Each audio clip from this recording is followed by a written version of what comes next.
Table for one. You thought you were just ordering dinner. But what you really ordered was a front row seat to life. In much of the Western world, eating alone feels uncomfortable, almost embarrassing. We reach for our phones. We open books.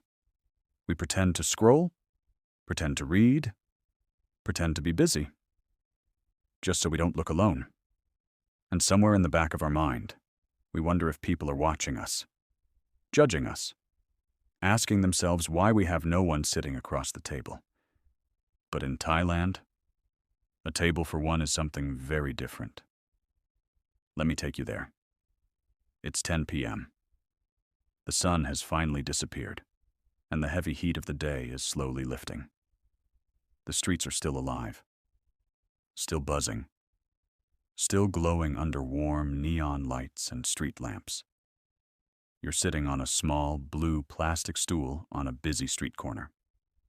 The air is thick with smells. Charcoal smoke drifting through the night, holy basil crackling against hot oil, and the distant rumble of traffic mixing with laughter and conversation. In front of you sits a plate of pad kra pao. It's spicy enough to make your eyes water before you even take the first bite. Next to it, a large glass of beer, filled with ice. Yeah, ice. It sounds strange, until you try it in the tropical heat. And then something unexpected happens. Everything becomes quiet. Not physically quiet.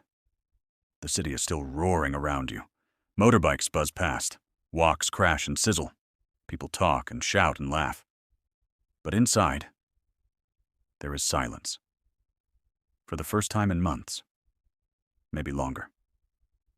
You are not distracted. You are not scrolling. You're not filling space with noise. You're simply present. And you realize something important. You're not lonely. You're invisible. And invisibility, strangely, can be a gift. Because now, you start to notice everything.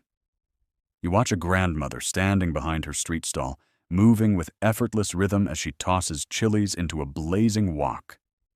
The sound roars like a jet engine, flames jumping into the night as she cooks with the confidence of someone who has done this thousands of times.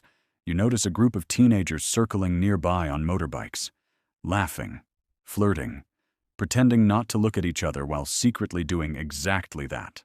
Across the street, stray dogs patrol invisible borders, occasionally stopping to negotiate peace or argue in their own quiet language.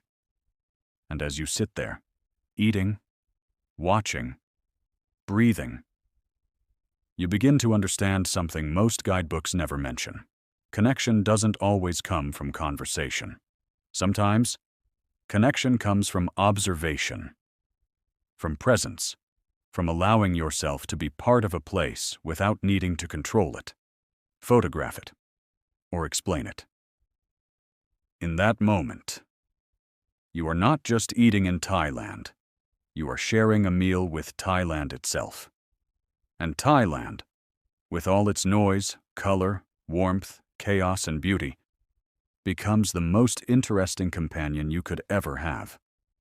So tonight, leave the book in your hotel room, put your phone in your pocket, find the plastic chair, taste the spice, feel the warm night air, listen to the rhythm of life happening around you, and allow yourself, just for a moment, to belong to the experience instead of documenting it.